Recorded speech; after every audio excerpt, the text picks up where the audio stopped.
There's perhaps no more hotly contested issue in the presidential race than immigration. Usually, when we turn to our immigration reporter, Camilo Montoya-Galvez, it's to talk about the number of migrant arrivals, changes in policy, executive orders, and fights between the federal and local governments over stemming the tide of migrants. Tonight, we wanted to pause for a moment and ask some of the questions we don't usually get to about the U.S. immigration system. And so Camilo joins us now to answer some of those puzzlers. Camilo, we've talked a lot about the failing immigration system and the patchwork of policies. How does what's in place now, in the funny way that it's been made, align with America's values and the sort of historical precedents for handling immigrants? Hi, John. Well, I think that answer to your question really is conditioned on what you define American values to be. I think one way we can probe and investigate that question is by just taking a brief look at the history of U.S.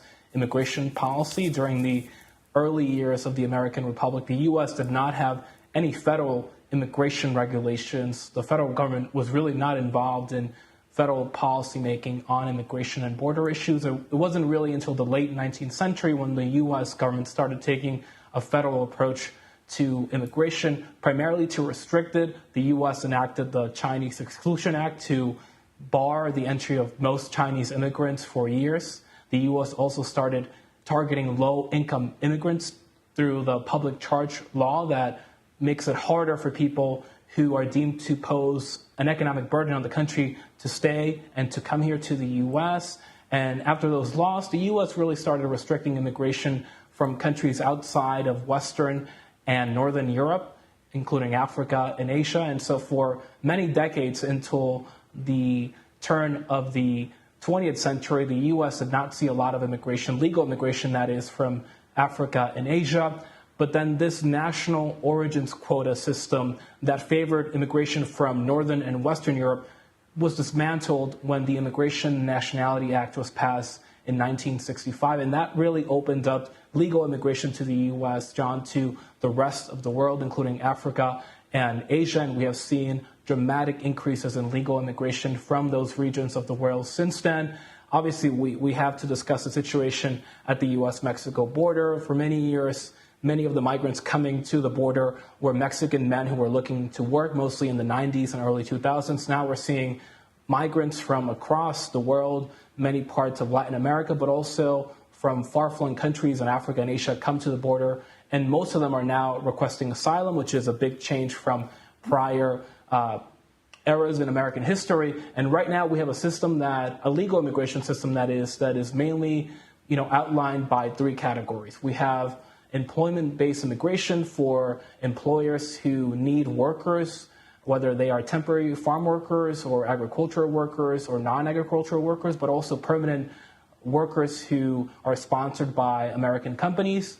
There's also humanitarian-based immigration, which includes the refugee program that resettles people who are fleeing persecution and wars from abroad. And after they undergo vetting from a security and medical standpoint, they can come to the U.S. That also includes the asylum system that many people who are crossing the border are accessing right now. And then lastly, we have family-based immigration, which is really the foundation of our legal immigration system, and that allows American citizens and permanent residents to sponsor their family members from abroad so they can come here permanently. This is what former President Trump has derided as chain migration, John. And so that is really right now what our legal immigration system looks like. But obviously, as you know, asylum, while it is a legal protection that is enshrined in U.S. law, is being accessed by millions of people in the past years, and the system was never built for that number of people. An amazing answer, which is why we have you covering this issue. The one more question, Camilo, which is, remind us on the asylum, where it came from post-World War II and how that has become the area of most concern, different from its original creation. Well, after the Second World War, many countries, particularly in Western Europe and in the West, Canada, the U.S., were particularly concerned about committing the same mistakes that they believed they made during that conflict. The U.S., as you know, notoriously rejected several Jewish refugees, many of whom were later killed by the Nazis in occupied Europe.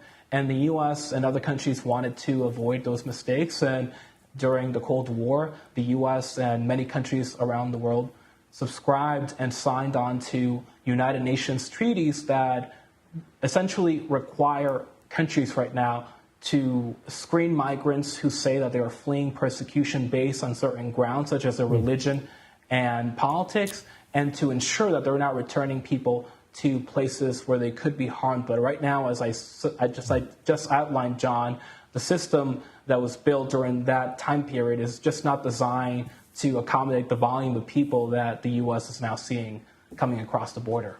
Camilo Montoya-Galvez in Tempe, Arizona. Thanks as always, Camilo.